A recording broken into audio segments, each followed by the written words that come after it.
Namaku Dika, seorang pria berusia 27 tahun. Aku baru saja mendapatkan pekerjaan sebagai teknisi di sebuah pabrik tekstil yang terletak di pinggiran kota Serang, Banten. Pabrik itu memang sudah lama kosong bertahun-tahun, tapi kabarnya sekarang sedang direnovasi dan mulai beroperasi lagi. Awalnya, aku senang. Bisa bekerja lagi setelah lama menganggur adalah hal yang patut disyukuri. Tapi, dari pertama kali aku datang ke lokasi pabrik, ada sesuatu yang terasa aneh. Pabriknya besar, bangunannya tua, temboknya mulai retak-retak, catnya mengelupas.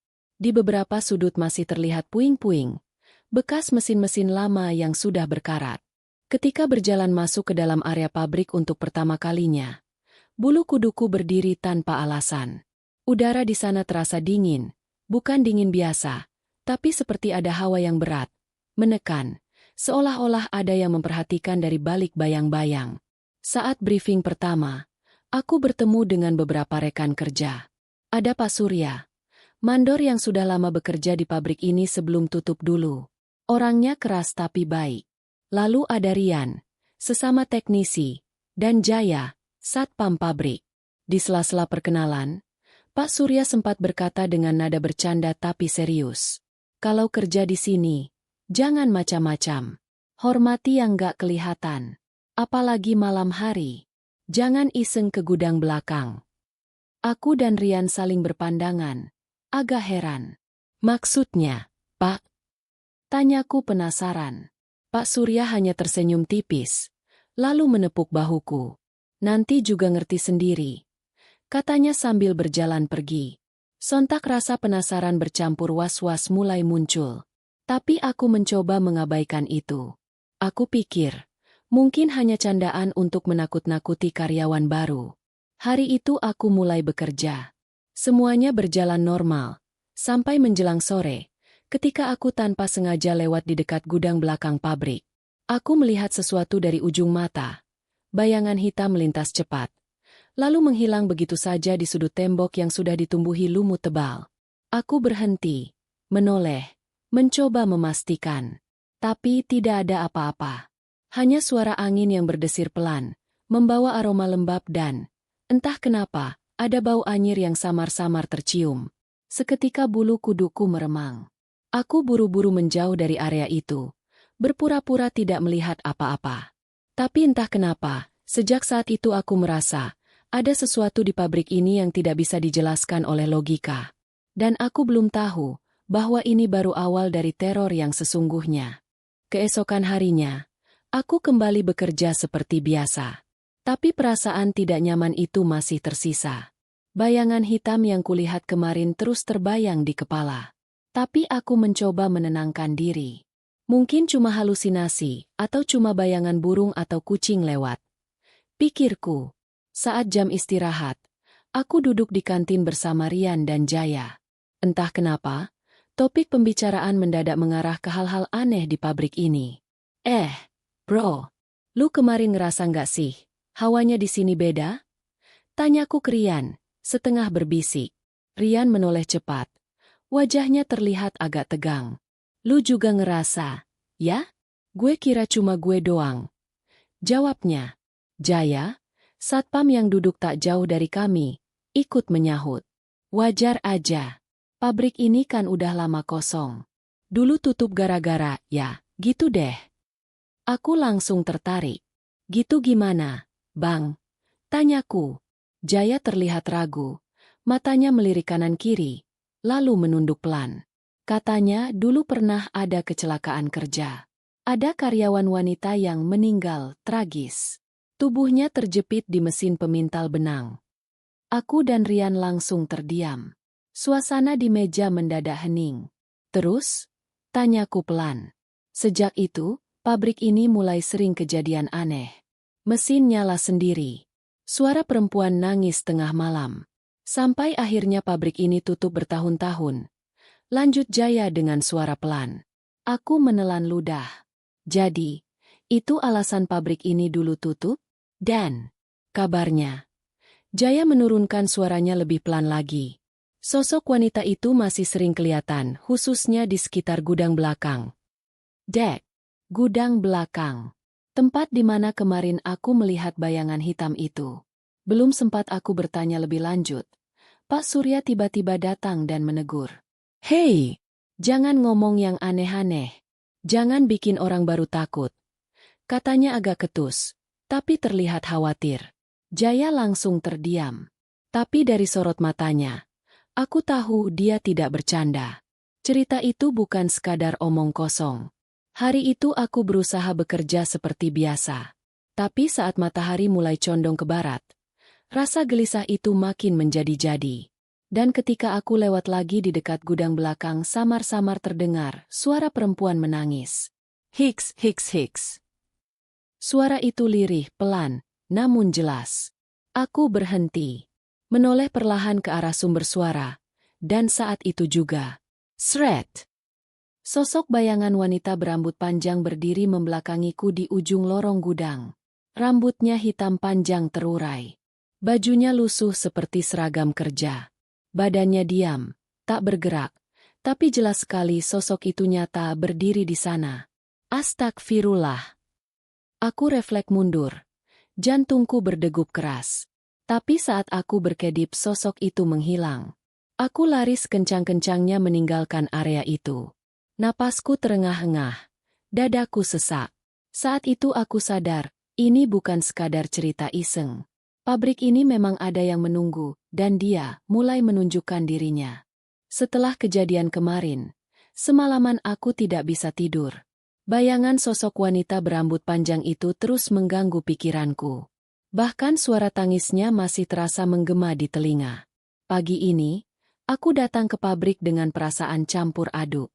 Antara takut, penasaran, tapi juga enggan untuk terlihat penakut di depan rekan-rekan. Sesampainya di pabrik, aku mencoba bersikap biasa. Tapi, saat bertemu dengan Rian, ia langsung menatapku dengan wajah cemas. "Lu kelihatan pucat banget, bro. Kenapa? Masih mikirin kejadian kemarin?" tanyanya. Aku menarik napas panjang. "Iya, Rian. Gue nggak bohong. Gue beneran ngeliat sosok itu." Jawabku serius. Rian langsung membelalak. "Sumpah? Lu lihat apaan?" Aku menceritakan semuanya. Mulai dari suara tangisan lirih, hingga penampakan sosok wanita di lorong dekat gudang belakang. Rian langsung menelan ludah. "Waduh, ini nggak benar, Ki. Gue jadi makin takut kerja di sini." Gumamnya. Tak lama kemudian, Pak Surya lewat. Ia memperhatikan kami berdua yang terlihat tegang. "Kalian kenapa? Mukanya pada tegang gitu." Aku memberanikan diri bertanya. "Pak, maaf, tapi sebenarnya pabrik ini ada apa sih? Kenapa setiap orang kayaknya pada takut sama gudang belakang?" Pak Surya terdiam beberapa detik. Sorot matanya berubah. Serius. Wajahnya terlihat berat, seolah menyimpan sesuatu yang enggan ia ceritakan. Akhirnya ia berkata pelan. "Kalian berdua, kerja aja yang bener. Jangan urusin yang begituan." "Tapi, Pak," potong Rian, "kalau nggak dijelasin, kita malah makin takut." Pak Surya menatap kami lama, lalu menghela napas panjang. "Baiklah, tapi kalian janji, jangan ngomong sama yang lain. Nanti malah bikin ribut." Aku dan Rian langsung mengangguk cepat. "Iya, Pak, janji." Jawab kami kompak. Lalu Pak Surya mulai bercerita. "Dulu, waktu pabrik ini masih rame, ada seorang karyawan wanita. Namanya Sari. Orangnya rajin, cantik, tapi nasibnya tragis." Kami menelan ludah, fokus mendengarkan. Malam itu, dia lembur sendirian di area gudang belakang. Katanya, ada kerusakan mesin pemintal. Tapi, nggak ada yang tahu pasti apa yang terjadi. Yang jelas besok paginya, tubuh Sari ditemukan sudah tidak bernyawa, terjepit di dalam mesin itu. Suasana langsung hening. Kepalanya hampir hancur. Badannya terjepit dan katanya matanya masih terbuka lebar seolah-olah dia ketakutan atau melihat sesuatu sebelum ajalnya. Aku dan Rian merinding sekujur badan. Sejak itu, pabrik mulai sering ada kejadian-kejadian aneh. Suara wanita nangis, bayangan, mesin nyala sendiri. Sampai akhirnya pabrik ini tutup bertahun-tahun. Tapi sekarang, setelah buka lagi, tanda-tanda itu mulai muncul lagi. Pak Surya menatap kami dengan wajah serius. Jadi, kalau kalian dengar suara nangis, atau lihat sosok perempuan, jangan pernah disamperin. Jen. Aku dan Rian saling pandang. Napas kami terasa sesak. Tiba-tiba dari arah lorong belakang terdengar suara pintu. Creak. Terbuka sendiri. Diikuti dengan suara langkah pelan. Tap, tap, tap. Kami semua langsung menoleh ke arah suara itu. Dan di sana, sekelebat bayangan wanita berambut panjang berjalan perlahan. Lalu menghilang di balik tembok gudang. Jantungku hampir copot. Tubuhku gemetar hebat. Aku sadar, ini bukan lagi sekedar cerita lama. Ini nyata dan dia masih di sini. Hari itu, suasana pabrik terasa lebih mencekam dari biasanya. Entah kenapa, dari pagi sudah banyak pekerja yang terlihat gelisah. Bahkan beberapa mesin sempat rusak tanpa sebab. Sore itu, aku dipanggil oleh Pak Surya. Dik, Rian, kalian bantu cek mesin pompa di belakang. Ada bocor katanya. Aku dan Rian saling pandang. Gudang belakang, lagi-lagi area itu. Pak, gak bisa orang lain aja? Tanyaku, setengah takut. Gak usah banyak alasan. Cepet kerjain, sebelum keburu malam. Tegas Pak Surya. Dengan berat hati, aku dan Rian akhirnya berjalan menuju gudang belakang. Langkah kami terasa berat. Jantungku berdetak tidak karuan. Sampai di sana, suasana sudah mulai gelap. Cahaya matahari hanya tinggal semburat jingga di ufuk barat. Area belakang pabrik itu memang lebih gelap dari tempat lain. Temboknya dipenuhi lumut, dan ada banyak barang-barang rusak yang dibiarkan menumpuk. Kami segera memeriksa mesin pompa yang dimaksud. Tapi, baru saja membuka panel mesin. Tiba-tiba, Deuge! Deuge! Deuge! Terdengar suara benda berat jatuh dari dalam gudang. Lu denger nggak? Bisik Rian dengan suara gemetar. Iya jelas banget. Jawabku pelan. Kami menoleh ke arah pintu gudang yang setengah terbuka. Angin bertiup pelan, membuat daun pintu itu bergoyang. Berbunyi, trek-trek. Dan kemudian terdengar suara lain. Suara perempuan menangis lirih. Hiks, hiks, hiks. Aku dan Rian saling menggenggam lengan. Wajah kami sudah pucat pasi. Dik, kita balik aja. Gue udah gak kuat. Bisik Rian. Tapi sebelum kami sempat bergerak. Brak. Pintu gudang terbanting menutup sendiri dengan keras. Sret, sret, sret. Terdengar suara seperti kain diseret, mendekat, semakin dekat. Aku mencoba memberanikan diri melirik ke celah jendela kecil di pintu gudang. Dan saat itu, astagfirullah. Sosok wanita berambut panjang, wajahnya hancur sebelah. Matanya melotot besar dengan tatapan kosong berdiri tepat di depan pintu. Rambutnya acak-acakan menutupi sebagian wajahnya. Mulutnya terbuka, mengeluarkan suara. Kembalikan. Kembalikan. Aku dan Rian langsung lari sekencang-kencangnya meninggalkan gudang itu. Napas kami terengah-engah. Kaki rasanya nyaris lumpuh. Setibanya di pos jaga depan, kami bertemu Jaya, Satpam, yang langsung kaget melihat kami.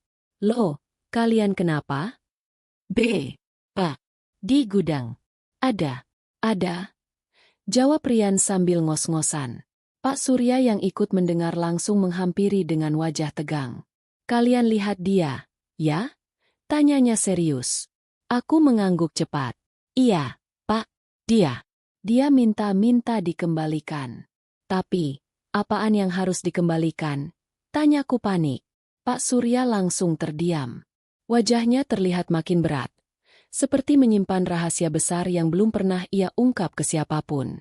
Kalau dia sudah mulai minta sesuatu, ini nggak main-main lagi. Ucapnya pelan. Teror ini baru saja dimulai. Malam itu terasa panjang. Aku, Rian, dan Jaya berkumpul di pos Satpam. Wajah kami sama-sama tegang. Nafas masih ngos-ngosan. Jantung berdetak kencang tak beraturan. Pak Surya mondar-mandir dengan wajah gelisah. Tangannya terkepal, seolah-olah sedang menimbang sesuatu yang sangat berat. Pak, dia. Sosok itu bilang, kembalikan. Maksudnya apaan, Pak? Tanyaku, suaraku nyaris bergetar.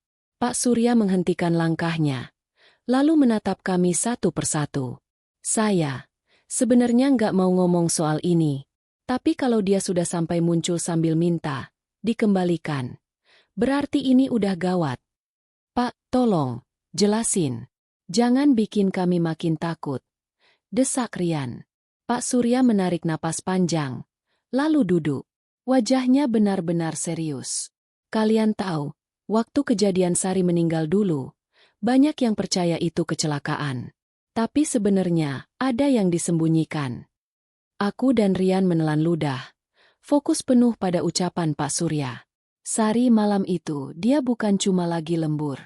Dia sebenarnya lagi nyari sesuatu. Nyari apa, Pak? Tanya Jaya. Pak Surya menunduk. Emas. Aku dan Rian sama-sama terkejut. Hah? Emas? Pak Surya mengangguk.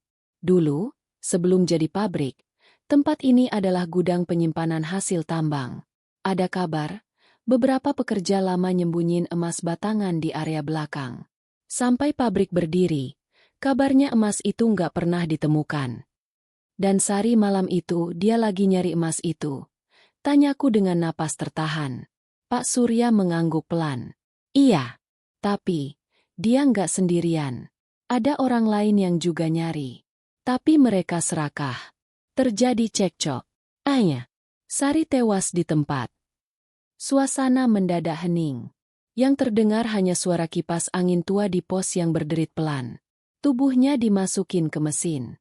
Supaya orang-orang ngira dia kecelakaan kerja. Tapi, arwahnya nggak tenang. Dia masih mencari benda itu. Aku merinding sekujur tubuh.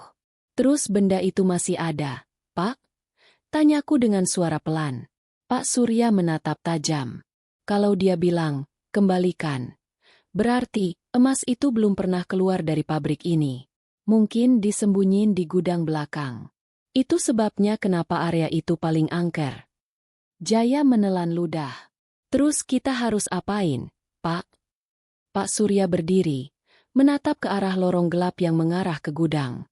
Kita harus temuin benda itu. Kita harus balikin. Kalau enggak, terornya bakal makin parah. Seketika angin bertiup kencang. Daun pintu pos satpam bergetar keras.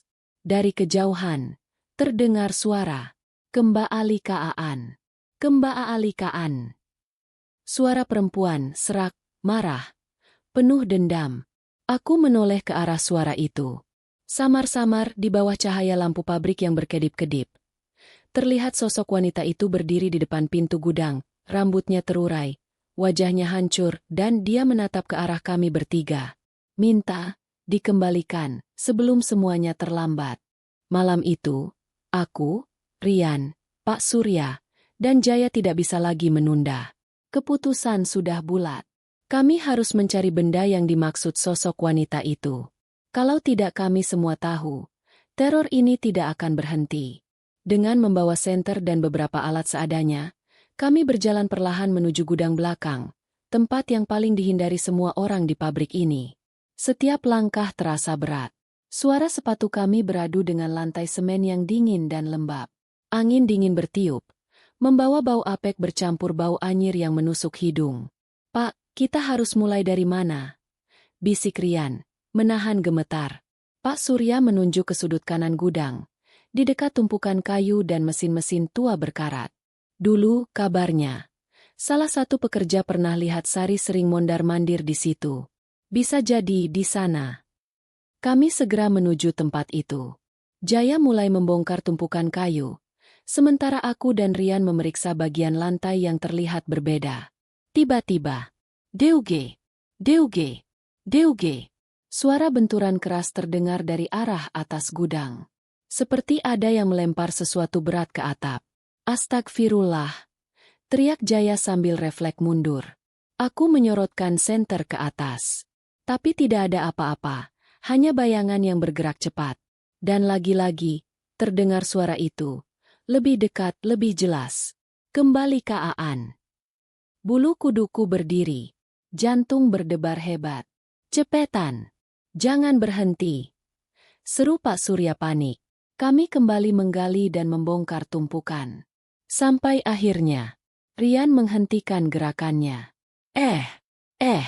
Ini apa? Kami semua mendekat. Di bawah lantai semen yang retak, Rian menemukan semacam lubang kecil tertutup lempengan besi berkarat. Dengan alat seadanya, kami berusaha membukanya. Ceak! Begitu lempengan itu terbuka, terlihat sebuah kotak kayu tua yang sudah hampir lapuk. Dengan tangan gemetar, Pak Surya mengangkatnya perlahan. Begitu dibuka, astagfirullah. Di dalamnya, ada beberapa batangan emas yang sudah mulai kusam, bersama dengan kain putih yang sudah penuh bercak darah kering.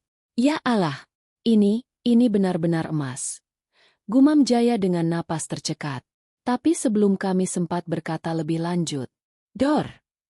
Semua lampu di pabrik mendadak mati total. Sret.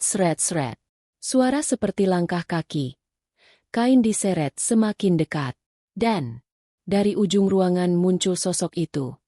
Lebih jelas, lebih menyeramkan dari sebelumnya. Wajahnya nyaris tak berbentuk, penuh luka robek. Darah menghitam mengalir dari mulutnya. Matanya melotot tajam. Dan dia berjalan perlahan ke arah kami. Kembalikan. Kembali ke Aan. Suaranya menggema di seluruh gudang. Pak, cepat. Apa yang harus kita lakukan? Teriak Rian panik. Tubuhnya gemetar hebat. Pak Surya buru-buru mengangkat kotak emas itu tinggi-tinggi. Ini kita temuin. Kami akan kembalikan. Kami akan balikan. Teriaknya keras. Namun sosok itu terus berjalan, tanpa berhenti, tanpa peduli, semakin dekat. Kami semua nyaris lumpuh oleh ketakutan. Dan malam itu, semua berubah. Karena kami baru sadar, menemukan benda itu, bukan berarti masalahnya selesai. Malam itu, suasana di dalam gudang berubah menjadi sangat kacau. Sosok wanita berambut panjang itu semakin dekat. Langkahnya lambat tapi pasti. Sorot matanya tajam penuh amarah. Wajahnya rusak sebelah, darah hitam menetes dari mulut dan matanya. Pak Surya gemetar sambil mengangkat kotak berisi emas itu tinggi-tinggi. Ini kami temukan. Kami akan kembalikan. Teriaknya panik. Namun, tidak ada reaksi. Sosok itu tetap berjalan mendekat dan kemudian. Lampu di seluruh pabrik menyala mati sendiri. Suara tangisan, jeritan, dan desiran langkah terdengar dari segala arah. Bukan hanya satu, tapi lebih dari satu suara. Astaga! Bukan cuma dia. Teriak Jaya dengan wajah pucat pasi. Dari bayang-bayang sudut gudang, muncul beberapa sosok hitam tinggi besar tanpa wajah. Tubuhnya seperti arang terbakar, matanya hanya 2 titik merah menyala. Mereka bergerak perlahan mengelilingi kami. Aku berteriak ketakutan. Pak, apa ini? Apaan lagi ini? Pak Surya nyaris kehilangan akal. Ini bukan cuma arwah Sari. Ada sesuatu yang jauh lebih kelam di tempat ini. Tiba-tiba, sosok wanita itu berhenti melangkah. Kepalanya menunduk. Lalu pelan-pelan mendongak menatap kami. Bukan. Itu. Dek. Aku, Rian, dan Jaya membeku. Maksudnya apa? Bukan itu? Bisik Rian gemetar. Pak Surya terdiam. Wajahnya langsung pucat. Kita sel. Ini bukan soal emas. Bukan soal harta. Gumamnya pelan. Nyaris tak terdengar. Sosok itu kembali berteriak. Suaranya nyaring. Serak. Menyayat telinga. Kembalikan. Tubuhku. Deuge. Lantai bergetar hebat. Dinding gudang seperti bergetar. Mesin-mesin tua bergerak sendiri, menimbulkan suara berderit yang membuat telinga sakit. Astagfirullah. Tubuhnya. Teriak Pak Surya tersadar. Dulu, waktu kejadian, tubuhnya nggak dimakamkan dengan benar. Orang-orang dulu, Setelah memasukkan tubuhnya ke dalam mesin, mereka menguburnya sembarangan di dalam area pabrik. Pak! Berarti, kita harus cari kuburannya. Teriak Jaya panik. Sosok itu semakin keras menangis. Kembalikan aku, keluarkan aku. Seketika, semua pintu gudang tertutup dengan keras. Angin berputar kencang, debu dan puing beterbangan. Dan, di salah satu sudut lantai, retakan besar mulai muncul. Pak Surya menunjuk. Itu. Di situ. Ayo gali. Cepat. Tanpa pikir panjang, kami berempat berlari ke arah retakan itu. Dengan tangan kosong dan alat seadanya, kami mulai mengeruk lantai yang sudah rapuh. Dan benar saja, tak lama kemudian tulang-tulang manusia perlahan mulai terlihat. Ada kain lusuh penuh bercak darah, sisa-sisa rambut panjang yang masih menempel, dan pecahan tulang tengkorak yang sudah retak. Begitu tulang itu terlihat, sosok wanita itu berhenti bergerak. Dia berdiri diam, menatap ke arah kami dan perlahan, suara tangisannya berubah menjadi lirih. Kuburkan aku dengan benar. Air mata bercampur darah mengalir dari wajahnya yang hancur. Aku, Rian, Jaya, dan Pak Surya semua saling pandang. Kami sadar ini baru awal dari misi berat mengembalikan jasadnya ke tempat yang layak sebelum teror yang lebih besar terjadi. Kami semua berdiri kaku di depan lubang itu. Tulang belulang berserakan, bercampur dengan tanah yang basah dan bau anyir yang menusuk hidung.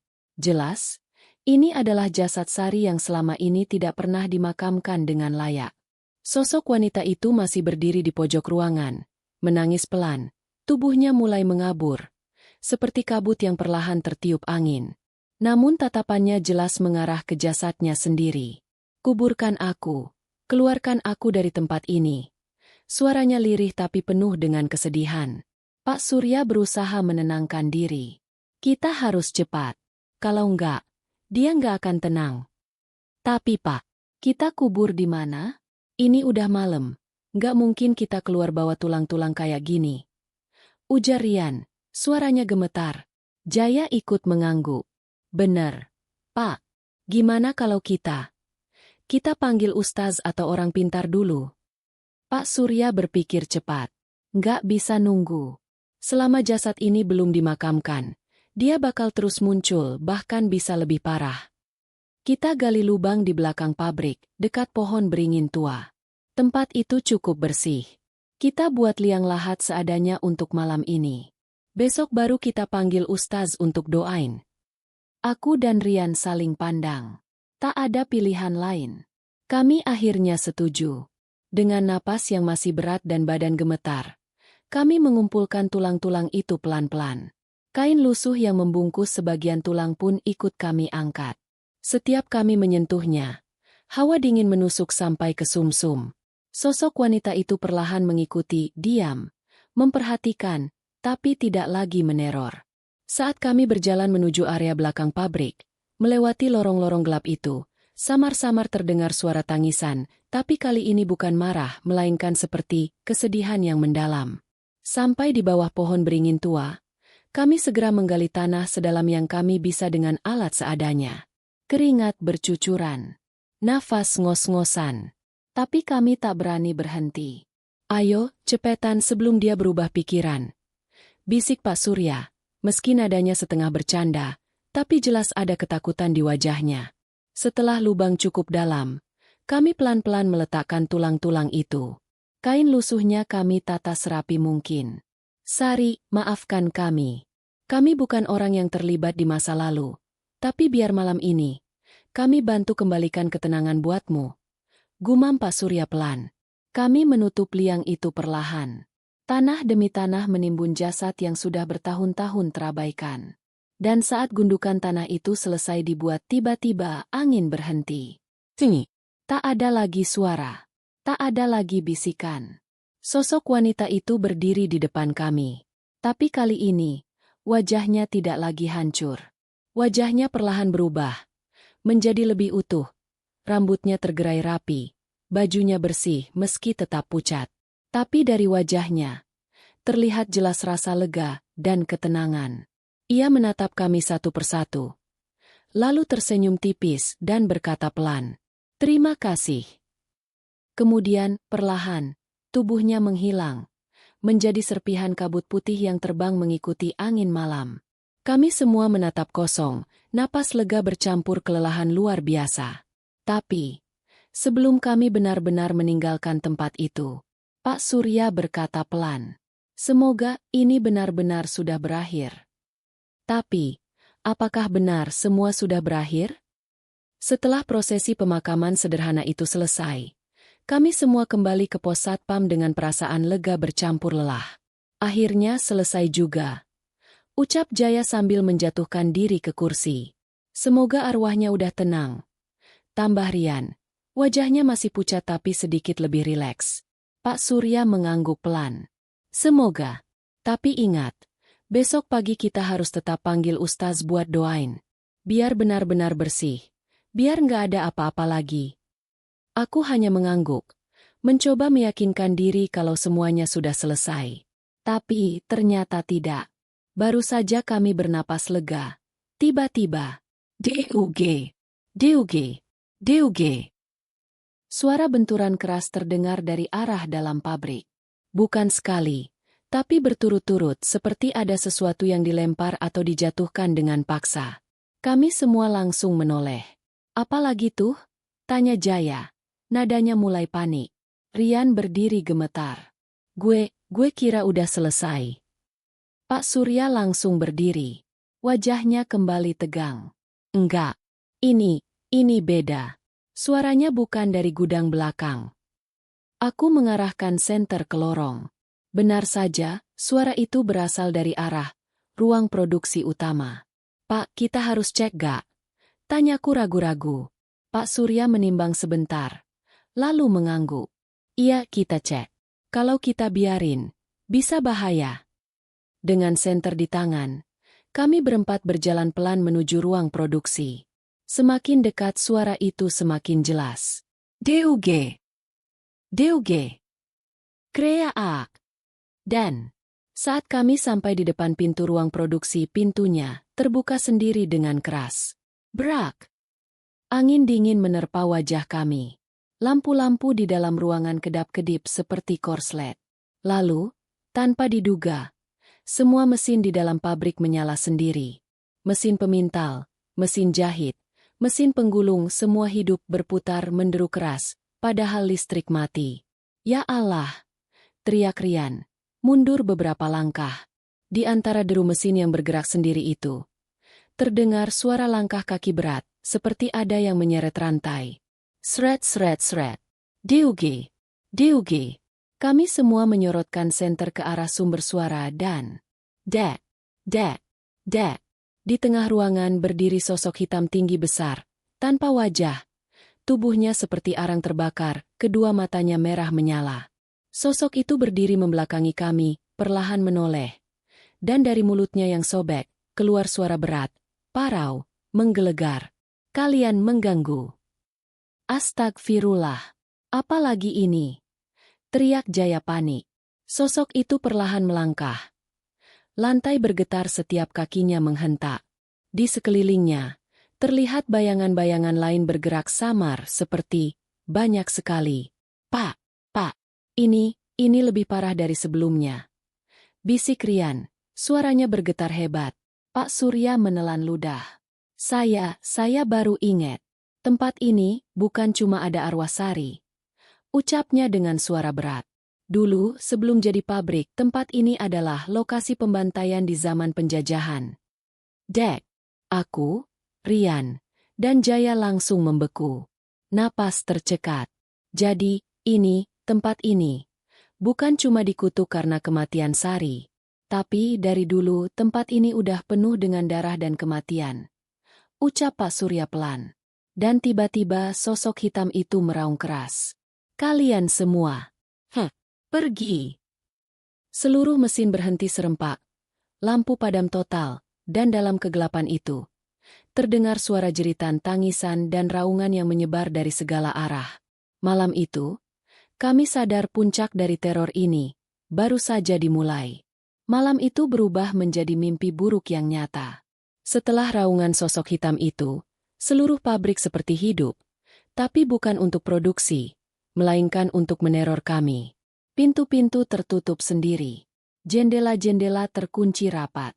Tidak ada celah sedikit pun untuk kabur. Kami benar-benar terkunci di dalam pabrik terkutuk ini. Pak, pintu nggak bisa dibuka. Teriak Rian panik, menarik gagang pintu yang tidak bergeming sedikit pun. Aku mencoba membuka jendela dengan besi, namun seolah ada kekuatan tak terlihat yang menahannya. Brak! Suara benda berat jatuh dari arah ruang produksi terdengar lagi. Mesin-mesin berderit sendiri, mengeluarkan suara seperti rintihan dan jeritan. Kita benar-benar dikurung, ucap Jaya, wajahnya setengah mati ketakutan. Pak Surya berdiri dengan napas ngos-ngosan. Kita harus cari cara. Kita nggak bisa diam di sini. Kalau kita diam, mereka bakal datang. Mereka? Tanyaku pelan. Pak Surya menatap kami dengan sorot mata tegang. Bukan cuma satu, ada banyak puluhan mungkin ratusan arwah yang terjebak di tempat ini. Apa? Seru Rian, nyaris histeris. Pak Surya mengangguk. Dulu, tempat ini adalah lokasi penyiksaan zaman penjajahan. Banyak pekerja Romusha mati di sini. Mereka disiksa, dibunuh, dikubur di sekitar sini. Semua itu tertutup sejarah. Dan sekarang, kita udah bangunin mereka. Tiba-tiba, suara langkah kaki terdengar dari lorong belakang, bukan satu, tapi banyak puluhan. Trek, diugi, tap, tap. Bayangan-bayangan hitam bergerak cepat melewati lorong. Dari sudut mata, kami melihat sosok wanita berjalan tanpa kepala, seorang pria dengan wajah hancur menyeret rantai, dan tubuh-tubuh tanpa kepala melayang perlahan. Ya Allah! Rian menutup wajahnya dengan kedua tangan. Pak, kita harus kabur. Teriak Jaya. Pak Surya mencoba berpikir cepat.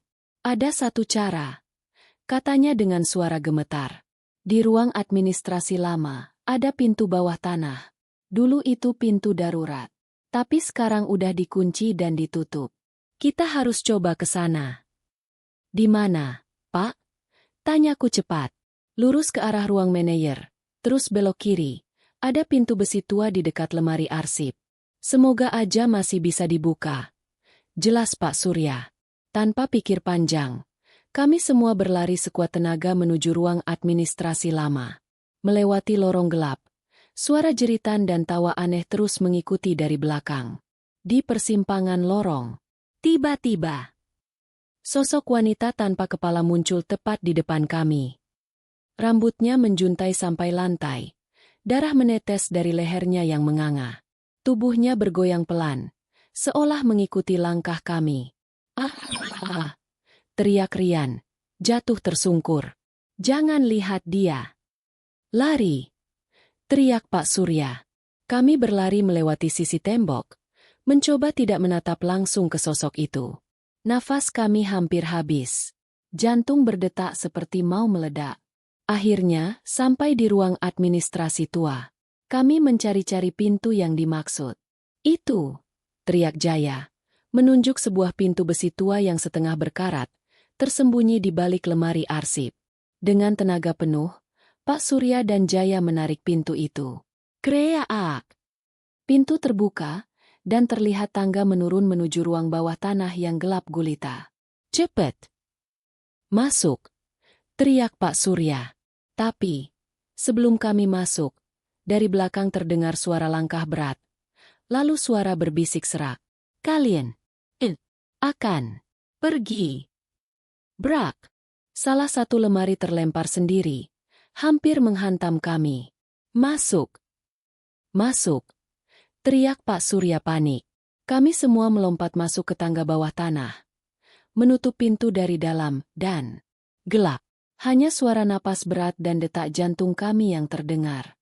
Tapi kami tahu bahwa tempat ini mungkin justru lebih menyeramkan daripada yang ada di atas. Kami berdiri terdiam di tangga bawah tanah yang sempit dan gelap gulita. Bau apek bercampur bau anyir langsung menusuk hidung. Nafas terasa berat. Suasana begitu mencekam. Hanya cahaya senter kecil dari HP Jaya yang jadi satu-satunya penerangan. "Pak, ini beneran aman, kan?" bisik Rian dengan suara gemetar. Pak Surya tidak langsung menjawab. Wajahnya tegang, seperti menyesali keputusan masuk ke tempat ini. "Sejujurnya saya sendiri gak yakin," jawabnya pelan. Tangga itu menurun cukup panjang. Dinding-dindingnya lembab, penuh bercak hitam, dan ada bekas goresan-goresan aneh seperti cakaran. "Pak, itu bekas apa?" tanyaku, menyorot senter ke dinding. "Entahlah, tapi ini nggak wajar," jawab Pak Surya. Saat sampai di ujung tangga, terbuka sebuah lorong panjang dan di ujung lorong itu, terlihat sebuah ruangan besar dengan pintu besi setengah terbuka. Kami melangkah perlahan, jantung berdetak makin kencang. Trek! Pintu itu terbuka sendiri dengan suara decitan yang membuat bulu kuduk berdiri. Begitu kami masuk, semua langsung terpaku. Di dalam ruangan itu, ada puluhan kerangka manusia. Tersusun berjejer, ada yang masih terikat dengan rantai, ada yang posisinya seperti duduk bersandar, sebagian lagi tercerai-berai di sudut ruangan. "Ya Allah!" teriak Rian, mundur ketakutan. Jaya hampir muntah di tempat. "Gila! Ini apa? Tempat apa ini?" Pak Surya menelan ludah. "Dulu, tempat ini, kayaknya lebih dari sekadar tempat kerja paksa. Ini, tempat penyiksaan." Dinding-dinding penuh dengan bercak merah kecoklatan bekas darah. Ada paku-paku besar menancap. Rantai-rantai tua yang berkarat tergantung di langit-langit. Tapi, yang membuat darahku benar-benar membeku adalah sebuah tulisan besar di dinding, ditulis dengan darah. "Jangan ada yang keluar." Pak, lihat itu!" teriak Jaya sambil menunjuk ke sudut ruangan. Di sudut, ada sebuah patung kayu besar berbentuk sosok wanita dengan kepala rusak, tanpa wajah, dan darah kering mengalir dari lehernya. Patung itu dikelilingi sesajen lama, tengkorak hewan, dan kain merah kusam. Ini bukan tempat biasa. Ini kayak tempat pemujaan," bisik Pak Surya dengan suara gemetar. Tiba-tiba, sret! Senter mati. Gelap total. "Pak! Senter gue mati!" teriak Jaya panik. Lalu terdengar suara berat, serak, seperti bisikan ribuan suara. "Kalian akan pergi. Deuge. Langkah kaki berat mendekat dari lorong belakang. Pak, ada yang dateng!" teriak Rian, hampir menangis. Dan, dari kegelapan itu, perlahan muncul sosok hitam besar, tubuhnya seperti arang terbakar, tanpa wajah, kedua matanya merah menyala. Di belakangnya muncul puluhan bayangan lain, tubuh tanpa kepala, sosok anak kecil dengan wajah rusak. Wanita berambut panjang menggantung di langit-langit. Mereka semua bergerak. "Kami. Kalian. Boleh. Keluar." Brak. Pintu besi menutup sendiri dengan keras. Kami semua saling berpegangan, tubuh gemetar, napas nyaris habis, dan kami sadar. Malam itu, menjadi malam yang mungkin, adalah malam terakhir bagi kami. Jika tidak menemukan cara untuk keluar. Pintu besi sudah tertutup rapat. Kami terkunci di dalam ruang bawah tanah terkutuk itu. Nafas ngos-ngosan, keringat dingin bercucuran, tubuh gemetar dikelilingi puluhan sosok makhluk gaib yang begitu menyeramkan. Sosok hitam tinggi besar dengan mata merah itu berdiri paling depan. Suaranya berat dan bergema. "Kalian, tempat ini." Semua sosok lain ikut mendekat. Tawa cekikikan, suara tangisan, raungan semuanya bercampur, memenuhi seluruh ruangan. "Pak, apa yang harus kita lakuin?" teriak Jaya, suaranya nyaris histeris. Pak Surya buru-buru membuka tas kecil yang selalu ia bawa. Dari dalamnya, ia mengeluarkan sebuah benda, sebuah botol kecil berisi air putih yang sudah dililitkan benang merah. Ini air doa. Waktu itu saya dikasih sama Ustaz Rahman buat jaga-jaga. Tapi saya nggak yakin ini cukup," katanya dengan napas terengah. "Coba Pak. Gunain aja." Teriak Rian panik. Pak Surya tanpa pikir panjang membuka tutup botol itu. Lalu menyiramkan sebagian air ke lantai sambil membaca doa keras-keras. Bismillahirrahmanirrahim. La ilaha illallah. Begitu air menyentuh lantai, sebagian bayangan hitam langsung memekik. Tubuh mereka seperti terbakar, mengepul, lalu menghilang jadi asap. Tapi, sosok hitam besar itu tetap berdiri tegak. Air itu tidak akan cukup. Raungnya, suaranya seperti gempa bumi. Brak! Salah satu lemari besi terlempar sendiri, nyaris menghantam kami. Dari dinding, tiba-tiba muncul celah samar-samar, ada jalan kecil sempit yang entah kemana arahnya. Pak Surya melihat itu, lalu teriak, "Itu! Lihat!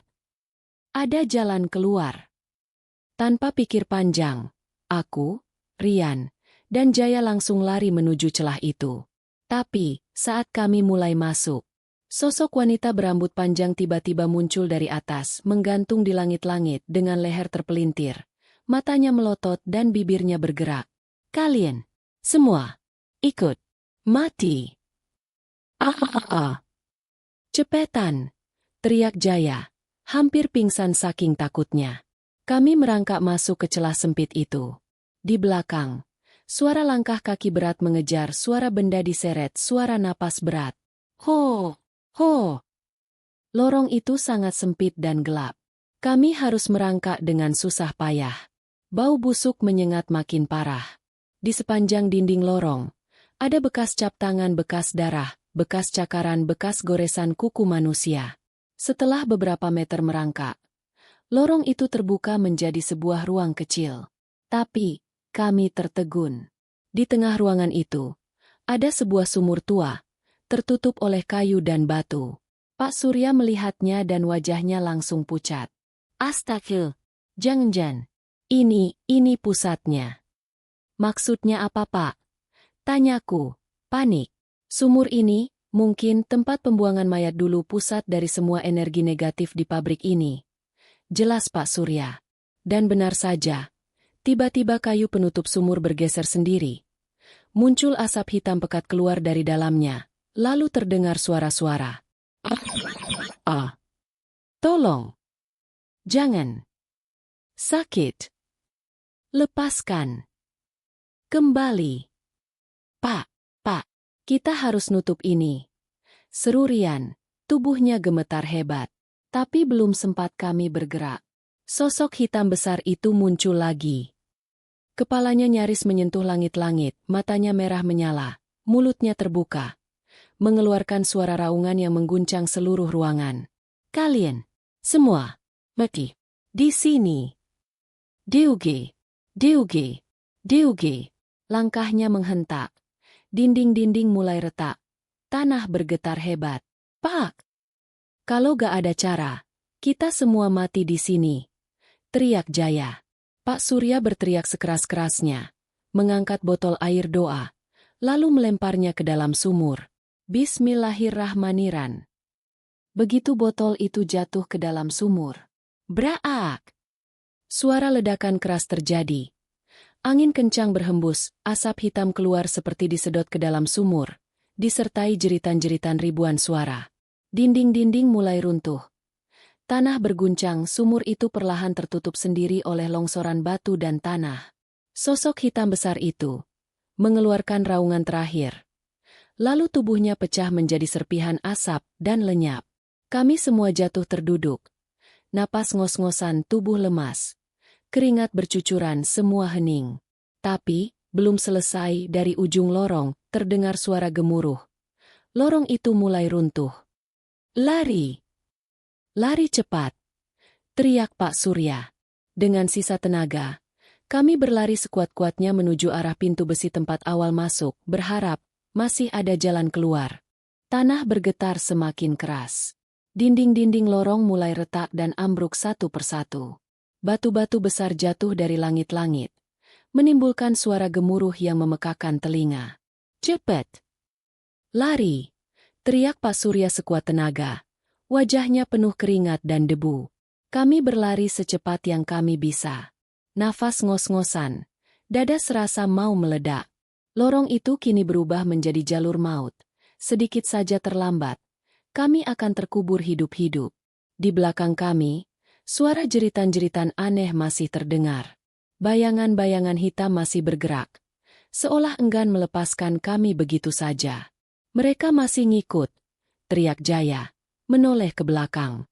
Benar saja, sosok-sosok bayangan itu mengejar, merangkak di dinding, merayap di langit-langit dengan wajah hancur, tangan panjang, dan mata merah menyala. Kalian tak boleh pergi. Suara mereka menggema, bercampur dengan suara longsoran tanah. Kami terus berlari dan akhirnya terlihat pintu besi tempat kami masuk tadi. Tapi pintunya nyaris tertutup oleh puing-puing runtuhan. Itu! Ayo! Teriak Rian panik. Tanpa pikir panjang, aku dan Jaya langsung mendorong puing-puing itu. Pak Surya ikut membantu. Dengan tenaga terakhir, kami berhasil membuka cukup celah untuk satu orang lewat. Ayo! Cepetan! Teriak Pak Surya. Satu persatu kami merangkak keluar lewat celah itu. Batu-batu terus berjatuhan di belakang kami. Begitu aku keluar, terdengar suara keras dari dalam lorong. Braak! Lorong itu ambruk sepenuhnya, menutup rapat, mengubur semua yang ada di dalam. Nafas kami ngos-ngosan. Tubuh kotor penuh lumpur, debu, dan luka lecet. Kami terduduk di lantai ruang administrasi tua itu. Menatap kosong, masih sulit percaya kami selamat. Semua hening. Tidak ada lagi suara jeritan. Tidak ada lagi bayangan. Apa kita benar-benar selamat? Tanya Rian, napasnya tersengal. Pak Surya menatap ke arah pintu lorong yang sudah tertutup selamanya. Entah, tapi mereka sudah terkubur di sana. Atau cuma untuk sementara. Tambahnya lirih. Tiba-tiba, dari kejauhan, terdengar suara adzan subuh. Allahu Akbar! Allahu Akbar! Suara itu seperti menyiramkan ketenangan ke seluruh pabrik. Untuk pertama kalinya sejak malam itu, kami merasa ada harapan. Ayo, kita keluar dari tempat ini sebelum ada apa-apa lagi. Ajak Pak Surya. Kami berjalan pelan, keluar dari pabrik. Pintu depan yang semalam tertutup rapat, kini terbuka sendiri. Begitu menginjak halaman depan, kami semua berhenti, menatap ke belakang. Pabrik itu berdiri bisu. Tidak ada lagi suara. Tidak ada lagi bayangan. Tapi, entah kenapa perasaan tidak enak itu masih ada. Pak, setelah ini, pabrik ini harus ditutup, harus dipagar, atau bahkan dihancurkan. Ucap Jaya. Pak Surya hanya mengangguk pelan. Wajahnya masih tegang. Iya, ini bukan sekadar pabrik kosong. Ini adalah kuburan dari dosa masa lalu. Kami berjalan menjauh, meninggalkan pabrik itu dengan langkah berat. Tapi satu hal yang kami tahu, teror itu belum tentu benar-benar berakhir. Setelah keluar dari area pabrik, kami berjalan menuju pos satpam yang sejak awal menjadi tempat kami berkumpul. Matahari mulai naik perlahan, tapi tubuh dan pikiran kami masih terjebak dalam rasa takut yang luar biasa. Akhirnya selesai. Ucap Rian, menjatuhkan diri di kursi dengan napas terengah. Iya, gue pikir kita gak bakal keluar hidup-hidup. Tambah Jaya sambil memijat kakinya yang nyeri. Tapi Pak Surya tetap diam. Tatapannya tidak lepas dari arah pabrik yang berdiri bisu di kejauhan. Ada sesuatu yang tidak beres. Wajahnya tampak lebih pucat dari sebelumnya. Pak, kenapa? Kok diam aja? Tanyaku, mulai curiga. Pak Surya tidak langsung menjawab. Perlahan ia membuka saku jaketnya dan mengeluarkan sesuatu. Sebuah boneka kecil, lusuh. Dengan kain merah yang berlumuran darah. Ya Allah! Itu kan boneka yang tadi di ruang bawah tanah. Teriak Rian kaget. Jaya langsung berdiri. Pak, kenapa itu bisa ada sama Bapak? Bapak bawa? Pak Surya menggeleng cepat. Enggak, aku gak ambil. Aku gak bawa apapun. Jawabnya panik. Tiba-tiba udara sekitar berubah drastis. Dingin, sangat dingin, seperti ada yang menarik semua panas dari tubuh kami. Cret, cret, cret.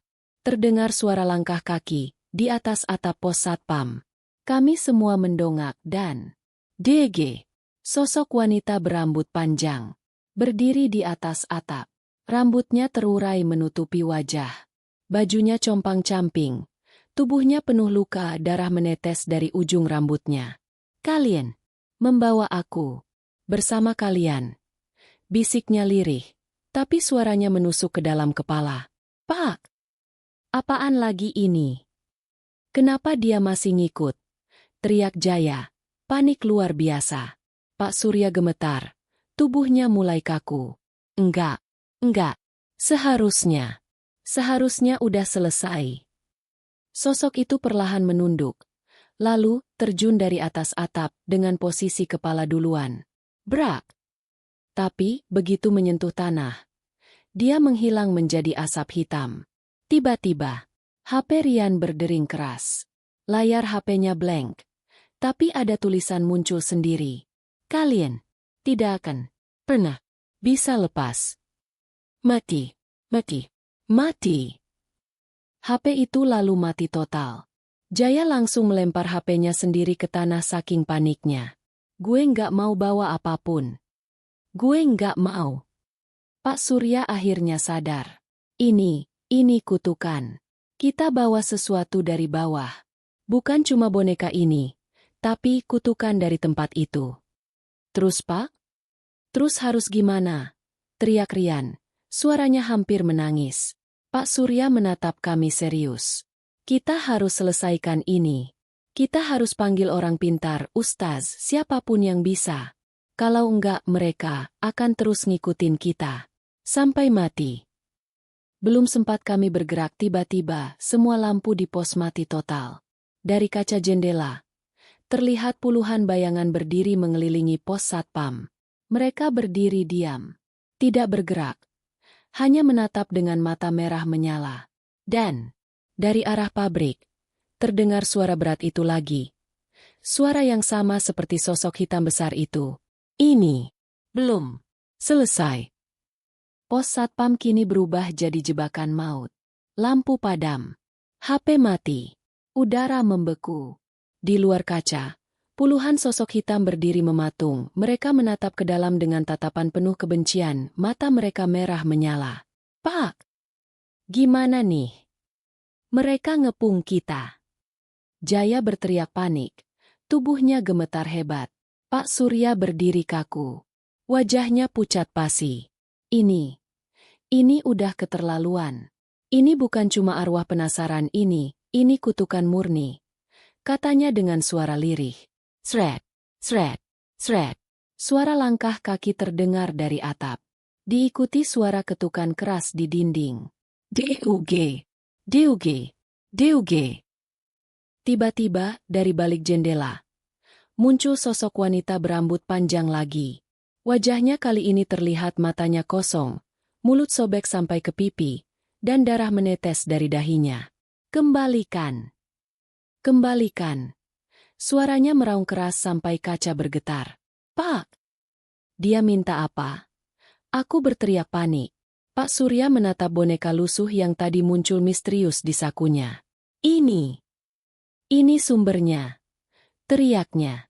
Boneka ini benda pemanggil. Ini jimat yang dipakai dulu buat nyegel arwah-arwah itu di bawah tanah. Tapi segelnya udah rusak. Kita nggak sengaja bawa keluar. Terus apa yang harus kita lakuin? Rian histeris. Pak Surya menatap kami, lalu menunjuk ke arah pabrik. Kita harus balikin benda ini ke tempatnya. Semua terdiam. Apa? Balik ke sana. Teriak Jaya. Kalau enggak, mereka gak bakal berhenti. Mereka bakal ikut kita ke rumah, kemanapun bahkan sampai kita mati. Tegas Pak Surya. Brak! Pintu pos satpam terguncang keras, seperti ada yang mencoba mendobrak dari luar. Kembalikan. Kembalikan. Suara wanita itu meraung lebih keras. Tanpa pikir panjang, Pak Surya membuka pintu belakang pos. Cepet! Lewat belakang. Kami semua lari secepatnya melewati semak-semak menuju area pabrik lagi. Nafas tersengal. Jantung serasa mau copot. Begitu masuk ke area pabrik, suasana jauh lebih mencekam dari sebelumnya. Kabut tebal menyelimuti. Suara tangisan, rintihan, dan jeritan terdengar dari segala arah. "Pak, di mana kita harus naruh boneka ini?" Aku bertanya sambil lari. "Di sumur tengah pabrik. Dulu itu tempat nyegel mereka," jawab Pak Surya. Kami menuju ke halaman tengah. Benar saja, ada sebuah sumur tua yang sebelumnya tertutup reruntuhan, tapi kini terbuka, seperti menunggu sesuatu atau seseorang. Di sekeliling sumur, bayangan-bayangan hitam mulai bermunculan. Mereka berjalan pincang merangkak, melayang tubuh-tubuh tanpa kepala, wanita-wanita dengan wajah rusak. Mereka semua mendekat. "Kembalikan! Pak, cepetan!" teriak Jaya. Dengan tangan gemetar, Pak Surya mengangkat boneka itu, lalu membaca doa sekeras-kerasnya. "Bismillahirrahmanirrahim. Dengan nama Allah yang Maha Kuasa, kami kembalikan apa yang menjadi milik kalian. Kembalilah ke tempat kalian."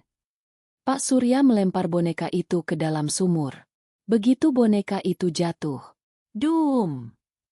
Suara dentuman keras terdengar. Lalu, angin kencang berhembus dari dalam sumur. Ah! Suara jeritan ribuan makhluk gaib menggema. Satu persatu sosok-sosok itu tersedot ke dalam sumur. Bayangan hitam beterbangan, melengking, berteriak, lalu hilang, lenyap, masuk ke dalam sumur itu. Sumur itu lalu perlahan, tertutup sendiri. Tanah runtuh menimpa, menyegel kembali. Hening. Benar-benar hening. Tidak ada lagi suara. Tidak ada lagi bayangan. Tidak ada lagi rasa dingin. Kami semua terduduk di tanah. Tubuh gemetar, napas ngos-ngosan. "Ah, apa udah selesai?" tanya Rian lirih. Pak Surya menatap sumur itu dalam-dalam. "Insya Allah sudah." Mereka kembali ke tempat mereka. Kami bertiga menatap satu sama lain dan sadar malam itu bukan malam biasa. Malam itu akan selalu kami ingat sebagai malam paling kelam, malam di mana kami bertemu langsung dengan dunia yang tidak kasat mata. Tapi jauh di lubuk hati, ada satu ketakutan tersisa. Apakah benar semuanya sudah berakhir? Sudah 3 hari berlalu sejak malam neraka itu. Tapi, bayangan kejadian di pabrik angker itu masih terus menghantui pikiran kami. Aku, Jaya, dan Rian memilih untuk tidak kembali bekerja ke pabrik tersebut. Bahkan Pak Surya pun memutuskan untuk mengundurkan diri. Pabrik itu sekarang ditutup total, dipasang garis polisi, dan dijaga ketat. Rumor tentang kejadian semalam cepat menyebar ke warga sekitar. Banyak yang bilang, pabrik itu memang dari dulu menyimpan kutukan. Ada juga yang percaya bahwa dulu, pabrik itu dibangun di atas tanah kuburan massal zaman penjajahan. Tapi, meskipun sudah 3 hari berlalu, ketenangan itu ternyata hanya semu. Malam itu, ketika aku baru saja hendak tidur, tiba-tiba listrik di rumah padam. Klik-klik. Suara saklar lampu seperti dinyalakan dan dimatikan sendiri. Dan, dari sudut kamar, terdengar suara bisikan. "Sudah belum selesai?" Tubuhku langsung merinding seketika. Jantung berdetak 2 kali lebih cepat. Aku buru-buru mengambil HP untuk menyalakan senter. Tapi layar HP-ku blank. Tap, tap, tap. Suara langkah kaki terdengar mendekat dari arah ruang tamu. Aku memberanikan diri keluar kamar dengan tangan gemetar. Kulangkahkan kaki pelan-pelan. Begitu sampai di ruang tamu, kursi goyang di pojok ruangan bergoyang sendiri. Dan, tepat di belakang kursi itu, sehelai rambut panjang menjuntai ke lantai. "Kembalikan." Suara itu berbisik, pelan, tapi menancap dalam-dalam di kepala. "Kembalikan." Aku langsung tersentak. "Tidak, Aak!" teriakku. Kupaksa menyalakan semua lampu, membaca doa sekuat tenaga, dan seketika suara itu menghilang. Nafasku masih ngos-ngosan, tubuh lemas, lutut bergetar hebat. Tapi, aku sadar ini bukan cuma terjadi padaku. Besoknya aku menghubungi Jaya dan Rian. "Bro, semalam lu ngalamin hal aneh gak?" tanyaku. "Ya." "Gila." Kursi di dapur gue gerak sendiri. Gue lihat bayangan wanita. Jawab Jaya dengan suara panik. Sama. Semalam gue dengar suara tangisan dari kamar mandi. Sambung Rian. Kami semua terdiam. Pak Surya. Kita harus ketemu Pak Surya. Sekarang juga. Ucapku. Kami bertiga langsung menuju rumah Pak Surya. Begitu sampai, Pak Surya ternyata sudah menunggu kami di depan rumahnya, wajahnya penuh kekhawatiran. Kalian ngalamin juga kan? Tanyanya langsung. Iya Pak. Ini kenapa lagi? Bukannya udah selesai? Seru Rian, hampir histeris. Pak Surya menatap kami dalam-dalam, lalu berkata pelan. Sepertinya kutukan itu lebih dalam dari yang kita kira. Boneka yang kita kembalikan memang bagian dari segelnya. Tapi segel utamanya belum ditemukan. Selama segel itu belum dimusnahkan, mereka akan terus mencari, menuntut bahkan membunuh. Kami semua menelan ludah, tubuh serasa membeku. Jadi, kita harus balik lagi ke sana, nyari segel utamanya? Tanyaku, setengah mati menahan takut. Pak Surya mengangguk pelan. Kalau kalian masih mau hidup tenang, itu satu-satunya jalan. Dan saat itu juga, kami sadar teror ini belum selesai. Pagi itu, udara terasa berat. Langit mendung seolah tahu apa yang akan kami lakukan hari ini. Aku, Jaya, Rian, dan Pak Surya berdiri tepat di depan gerbang pabrik angker itu. Pabrik yang seharusnya tidak lagi kami injak seumur hidup. Pak, beneran harus kesini lagi. Suara Rian gemetar, wajahnya pucat. Kalau enggak, kita gak akan pernah lepas dari mereka. Gangguan itu bakal makin parah, bukan cuma kita. Keluarga kita juga bisa jadi sasaran. Jelas Pak Surya, tatapannya serius. Kami semua saling pandang. Mau tidak mau harus dilakukan. Gerbang yang kemarin tertutup rapat, anehnya kini terbuka sendiri. Angin dingin bertiup kencang, membawa bau anyir yang menusuk hidung. Masuk sekarang atau selamanya dihantui. Ucap Pak Surya pelan. Kami melangkah masuk. Suasana pabrik kini jauh lebih suram. Dinding-dindingnya penuh lumut hitam, atap sebagian ambruk, dan di beberapa sudut, terlihat bercak darah kering yang entah sejak kapan ada di sana. Pak, kita cari di mana? Tanya Jaya. Pak Surya mengeluarkan selembar kertas kuno yang ia bawa. Ini, peta lama pabrik ini. Ada satu tempat yang dari dulu gak pernah dibuka, ruangan penyimpanan bawah. Katanya tempat itu dipakai buat simpan barang-barang keramat oleh pemilik pertama pabrik. Ya, tentu saja, kalau yang kita cari sumber segelnya pastinya di situ. Tambahnya, kami berjalan melewati lorong panjang, menaiki tangga, menuruni basement, hingga akhirnya sampai di sebuah pintu besi tua yang nyaris tertutup oleh puing dan tanaman liar. Trek! Pintu itu terbuka sendiri, mengeluarkan suara decitan tajam. Begitu kami masuk, langsung terasa hawa yang berbeda. Udara di sini lebih dingin, lebih berat, dan lebih menekan. Ruangan itu penuh dengan rak-rak kayu tua. Ada patung-patung kuno, kain-kain merah, boneka-boneka tua tanpa kepala, dan sebuah peti besar di tengah ruangan. Peti itu dililit kain hitam, di atasnya ada tulisan aksara kuno bercampur darah kering. Pak Surya mendekat. Ini dia. Segelnya. Bisiknya. Tapi sebelum sempat membuka, semua lampu di ruangan itu padam. Braak. Pintu besi menutup sendiri. Mengunci kami dari dalam. Dari sudut-sudut ruangan, muncul bayangan-bayangan hitam. Lebih banyak, lebih jelas, lebih menyeramkan. Salah satu sosok melayang ke depan kami. Kalian, jangan, buka. Tubuhnya setengah terbakar, wajahnya hancur, matanya bolong. Tapi masih meneteskan darah, tangan-tangannya panjang dengan kuku hitam tajam. Pak!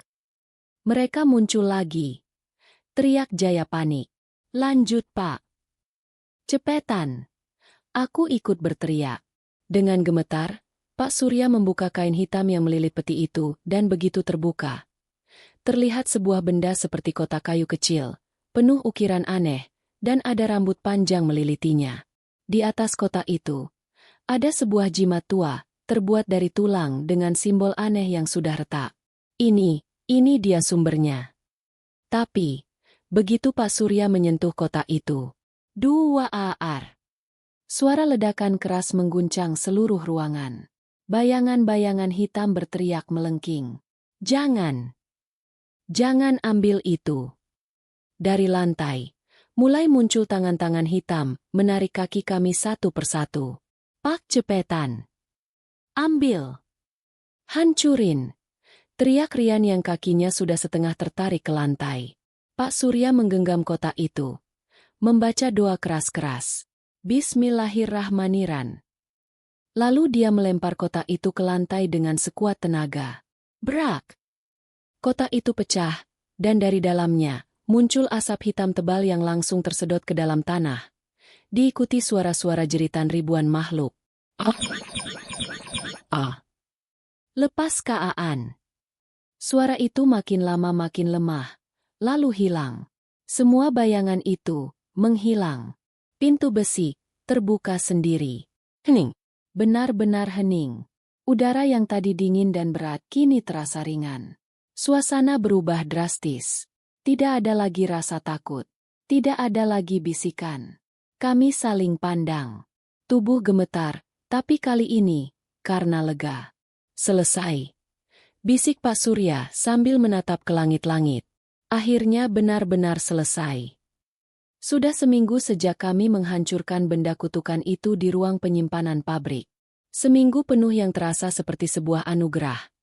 Tanpa suara bisikan, tanpa bayangan hitam, tanpa mimpi buruk. Semua terasa tenang. Pabrik angker itu kini sudah resmi ditutup total oleh pihak berwenang. Warga sekitar bahkan mendirikan pagar bambu setinggi 2 meter, melarang siapapun masuk. Pabrik itu udah kayak kuburan. Jangan pernah ada yang datang lagi ke sana, ucap salah satu warga dengan wajah serius. Aku, Jaya, dan Rian mulai kembali ke aktivitas normal. Tapi, trauma itu masih tersisa. Setiap suara aneh, setiap lampu yang tiba-tiba redup, masih membuat jantung kami melompat kencang. Suatu siang, kami berkumpul di warung kopi dekat rumah Pak Surya. Akhirnya, kita bisa ngopi santai tanpa mikirin bayangan lewat ya. Ucap Jaya, mencoba bercanda, meski tawanya kaku. Iya, tapi gue sumpah seumur hidup, gak bakal lagi deket-deket tempat angker kayak gitu. Sambung Rian. Pak Surya hanya tersenyum, menatap kami semua. Apa yang kita alami adalah pelajaran besar. Katanya pelan. Kadang, ada tempat yang memang gak boleh diganggu. Ada rahasia yang lebih baik terkubur daripada diungkit. Aku mengangguk pelan. Bener Pak, kadang rasa penasaran itu bisa jadi racun. Kami semua terdiam sejenak. Suasana berubah hening. Bukan karena takut, tapi karena masing-masing dari kami sadar. Kami sudah melewati batas antara dunia manusia dan dunia mereka. Beberapa hari kemudian, sebuah pengumuman keluar. Pabrik itu akan segera diratakan dengan tanah. Tidak akan ada lagi bangunan. Tidak ada lagi sisa-sisa. Semua akan dihapus. Mendengar itu, aku, Jaya, dan Rian saling pandang dan untuk pertama kalinya, kami benar-benar bisa bernapas lega. Ya, biarin semua itu jadi masa lalu. Ucap Pak Surya menatap ke arah pabrik dari kejauhan. Kami semua perlahan kembali ke kehidupan normal. Tidak ada lagi teror. Tidak ada lagi gangguan. Malam terasa seperti malam biasa, tanpa suara aneh atau penampakan. Tapi meskipun begitu, bekas luka dari malam-malam kelam itu akan selalu membekas di ingatan kami. Dan ada satu pelajaran yang tidak akan pernah kami lupakan. Rasa penasaran itu, terkadang, adalah jalan tercepat menuju malapetaka. 1 bulan berlalu sejak pabrik angker itu diratakan dengan tanah. Kini, tempat itu sudah kosong. Hanya tanah lapang yang dipenuhi semak belukar. Tanpa ada lagi jejak bangunan. Orang-orang yang lewat sana, bahkan tidak berani menoleh. Seolah tanah itu masih menyimpan bau kematian. Aku, Jaya, Rian, dan Pak Surya masih sering bertemu. Bukan untuk membahas kejadian itu, tapi lebih untuk memastikan bahwa semua benar-benar sudah berakhir. Namun, ada satu hal yang tidak pernah kami ceritakan ke siapapun. Tentang apa yang sebenarnya kami temukan di ruang penyimpanan itu. Pak Surya membuka percakapan hari itu. Suaranya pelan, penuh tekanan. Sebenarnya, ada satu hal yang kalian belum tahu. Aku dan Jaya saling pandang. Apaan, Pak? Tanyaku, mulai waspada. Pak Surya mengambil sesuatu dari dalam tasnya. Sebuah kotak kecil berbeda dengan kotak kutukan yang dulu. Ia membuka kotak itu perlahan dan di dalamnya ada secari kertas kuno, penuh tulisan dan simbol aneh. Ini adalah catatan pemilik pertama pabrik itu. Jelas Pak Surya. Di sini tertulis bahwa pabrik itu dulu dibangun di atas tempat pemujaan. Mereka melakukan ritual hitam, meminta kekayaan dengan tumbal manusia. Puluhan bahkan mungkin ratusan orang. Kami menelan ludah. Bulu kuduk berdiri semua. Dan, ini yang paling mengerikan. Pak Surya berhenti sejenak. Ritual itu tidak benar-benar pernah ditutup. Segel yang kita hancurkan cuma satu dari beberapa segel lain yang mungkin masih ada tersembunyi. Apa? Kami bertiga langsung kaget. Jadi Pak, maksudnya kutukan itu masih bisa terbuka lagi? Tanya Jaya dengan suara tercekat. Pak Surya menunduk, lalu mengangguk pelan. Kalau suatu hari, ada orang yang tanpa sadar menemukan segel-segel yang tersisa, atau mencoba membangunkan lagi kekuatan itu, maka semua bisa terulang kembali. Semua terdiam. Lama, angin sore bertiup, membawa hawa dingin yang menyentuh tulang. Jadi, apa yang kita lakukan? Tanyaku pelan. Pak Surya menatap kami dalam-dalam. Kita tutup rapat-rapat kisah ini. Jangan pernah cerita ke siapapun. Jangan ada yang tahu. Jangan biarkan siapapun penasaran. Karena rasa penasaran itu bisa membuka pintu yang seharusnya tidak pernah dibuka. Aku, Jaya, dan Rian mengangguk dengan rasa yang sulit dijelaskan. Campuran antara lega, takut, dan was-was. Sejak hari itu, kami sepakat untuk menyimpan rapat-rapat rahasia gelap itu. Biar semua terkubur bersama pabrik itu dan semua kegelapan yang pernah ada di sana. Waktu terus berjalan. Tanah bekas pabrik angker itu kini perlahan mulai ditumbuhi rumput liar. Tak ada lagi suara. Tak ada lagi bayangan. Hanya sunyi dan bisu. Namun bagi kami, bekas luka itu tak akan pernah benar-benar hilang. Aku, Jaya, dan Rian berusaha menjalani kehidupan seperti biasa. Tapi setiap kali melewati jalan dekat lokasi itu, dada kami selalu terasa sesak. Seperti ada sesuatu yang masih mengawasi. Kadang gue mikir, apa semua ini benar-benar udah selesai, atau cuma tenang untuk sementara, ucap Jaya suatu sore ketika kami duduk di warung kopi. Entahlah, tapi gue cuma berharap, gak ada lagi yang berani ganggu tempat itu.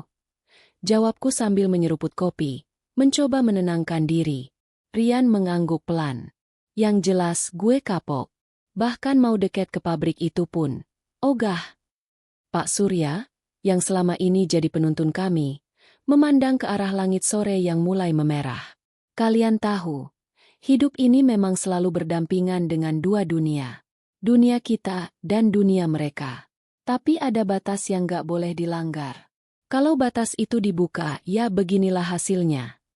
Kami semua terdiam, menyadari satu hal, bahwa manusia memang seringkali kalah oleh rasa penasaran mereka sendiri. Satu hal yang harus kalian ingat, lanjut Pak Surya, gak semua tempat kosong itu benar-benar kosong. Gak semua suara yang gak bisa kalian lihat berarti gak ada. Kadang dia mereka adalah peringatan. Kata-kata itu menancap dalam, menjadi bekas luka yang tidak terlihat, tapi selalu terasa. Beberapa bulan kemudian, pemerintah setempat memasang plang besar bertuliskan, tanah ini tidak boleh dikunjungi. Terlarang memasuki area ini demi keselamatan. Warga sekitar pun membuat cerita-cerita larangan kepada anak-anak mereka. Jangan pernah main ke sana, tempat itu bekas sarang setan. Dan kami bertiga hanya bisa mengangguk dalam hati. Biarkan saja orang percaya itu sekadar cerita. Lebih baik begitu daripada mereka tahu kebenaran yang sebenarnya. Malam itu, untuk pertama kalinya aku bisa menatap langit malam dengan tenang. Tanpa bisikan, tanpa bayangan, tanpa suara langkah di atap. Akhirnya pintu itu tertutup. Tapi dalam hati, aku tahu. Pintu itu hanya tertutup, bukan berarti terkunci selamanya. Karena pada akhirnya, kegelapan akan selalu ada menunggu siapapun yang cukup bodoh untuk membukanya kembali. Beberapa bulan berlalu. Hidup kami perlahan kembali seperti biasa. Tapi satu hal yang tidak bisa kami pungkiri, jejak kegelapan itu tetap tertinggal dalam ingatan. Sore itu, aku duduk di teras rumah sambil menikmati secangkir kopi. Mata menatap langit yang mulai berwarna jingga. Tapi entah kenapa, ada perasaan tidak nyaman. Tiba-tiba, HP-ku bergetar. Pesan dari Jaya masuk. Ya, bro. Lo lihat gak postingan di grup warga? Aku buru-buru membuka. Dan jantungku langsung berdebar kencang. Seseorang memposting foto bekas lokasi pabrik itu. Di tengah-tengah tanah kosong itu, terlihat jelas sosok bayangan hitam tinggi berdiri dengan rambut panjang menjuntai menatap ke arah kamera. Bro!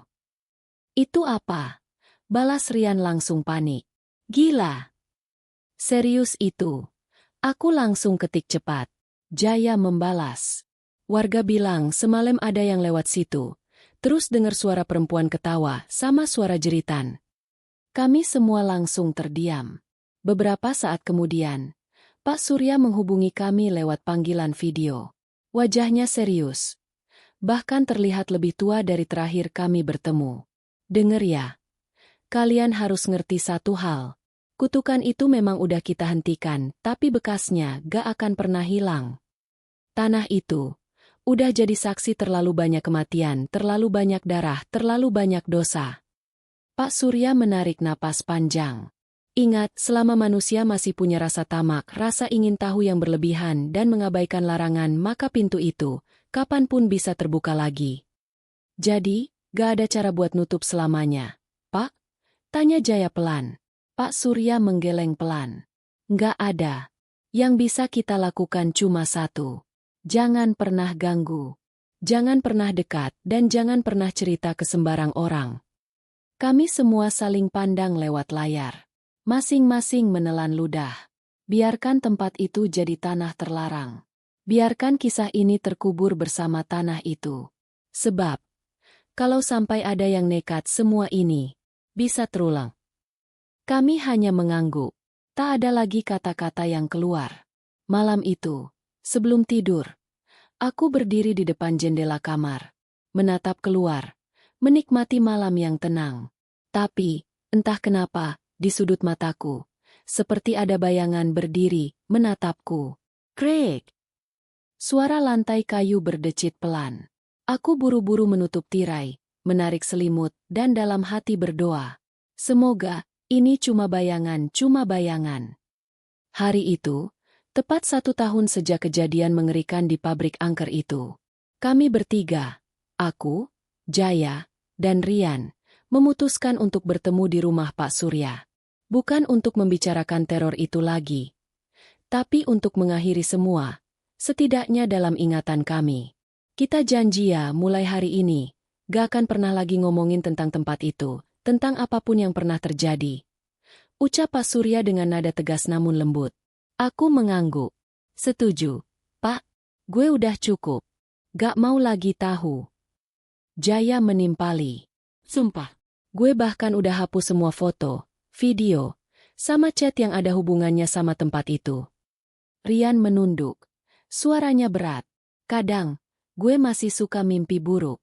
Tapi ya, mungkin itu udah jadi bagian dari hidup gue sekarang. Pak Surya tersenyum tipis. Luka memang gak selalu hilang. Tapi kita bisa memilih, apakah mau terus hidup dalam ketakutan, atau melangkah maju, dengan semua pelajaran dari masa lalu. Kami semua terdiam, menatap cangkir-cangkir kopi di meja. Setelah pertemuan itu, masing-masing dari kami benar-benar berusaha menjalani hidup sebaik mungkin. Aku kembali fokus pada keluarga dan pekerjaanku. Jaya membuka usaha kecil-kecilan. Rian pindah ke kota lain, berharap bisa benar-benar meninggalkan semua bayang-bayang masa lalu. Sementara Pak Surya memilih untuk lebih banyak mendalami ilmu agama. Dan Bekas lokasi pabrik itu kini benar-benar ditumbuhi hutan liar. Tidak ada lagi yang berani mendekat. Bahkan Google Maps pun tidak lagi menampilkan gambar area itu. Warga sekitar percaya kalau tempat itu udah jadi milik mereka dan biarkan saja seperti itu. Satu hal yang benar-benar kami pelajari adalah rasa penasaran manusia kadang adalah gerbang ke neraka. Gak semua tempat kosong itu boleh dimasuki. Gak semua suara yang kita dengar harus dicari asalnya. Kadang berpura-pura tidak tahu adalah cara terbaik untuk selamat. Dan kisah ini kami tutup. Kami simpan rapat. Biar terkubur bersama waktu. Semoga gak akan pernah ada yang membuka pintu itu lagi. Sore itu, langit mendung. Angin bertiup pelan. Aku berdiri di depan sebuah plang besar bertuliskan, "Tanah terlarang. Dilarang masuk. Bahaya." Di balik pagar bambu yang sudah lapuk itu, rerumputan tinggi menutupi bekas bangunan pabrik angker. Tidak ada lagi suara. Tidak ada lagi tanda-tanda kehidupan. Tapi, bau anyir itu masih samar-samar terasa. Ini akan jadi kunjungan terakhir gue ke sini, gumamku pelan. Aku menatap tanah itu lama, kemudian menundukkan kepala, membisikkan doa dalam hati. Semoga kalian tenang di sana. Semoga gak ada lagi manusia bodoh yang nekat membangunkan kalian.